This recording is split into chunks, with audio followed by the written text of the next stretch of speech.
MP পদপ্রার্থী মোহাম্মদ জসিমউদ্দিন আমি আজকের নির্বাচন প্রত্যাহার করলাম, বর্জন করলাম। প্রিয় দেবিদ্বারবাসী, আজকে আপনারা দেখেছেন জাতীয় ত্রয়োদশ জাতীয় সংসদ নির্বাচনে অনুষ্ঠিত হয়েছে।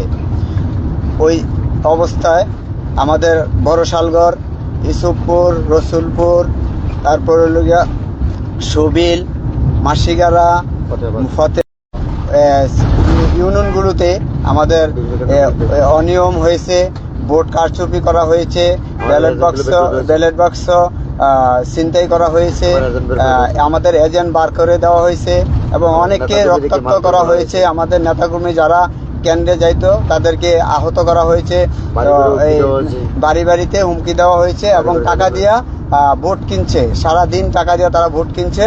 এখন লাস্ট পর্যায়ে এসে তারা নিজেরা ভোট কাটতেছে এবং ভোট কাস্ট করতেছে।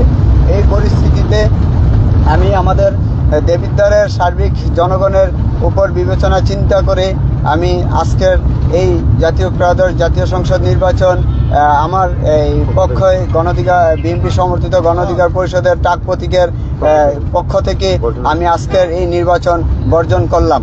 প্রশাসন আমাদেরকে হেল্প করে নাই, প্রশাসন তাদেরকে বারবার ফোন দেওয়ার পরও আমাদের বিভিন্ন কেন্দ্রে ওরা যায় নাই, প্রশাসন আমাদেরকে কোনো রকমের সহযোগিতা করে নাই। তারা বিভিন্ন অজুহাত দেখাচ্ছে যে যখন তাদের অভিযোগ দিতাম তারা বলতো যে আমরা দেখতেছি, আপনারা যান।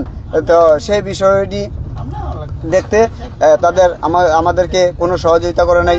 প্রশাসন বলেন, পুলিশ বলেন, সেনাবাহিনী, প্রশাসনের সবাই আমাদেরকে কোনো দিক দিয়ে সহযোগিতা করে নাই। আমি বারবার ফোন করার পরও বিভিন্ন কেন্দ্রে যাওয়ার জন্য বলল, তারা যায় নাই।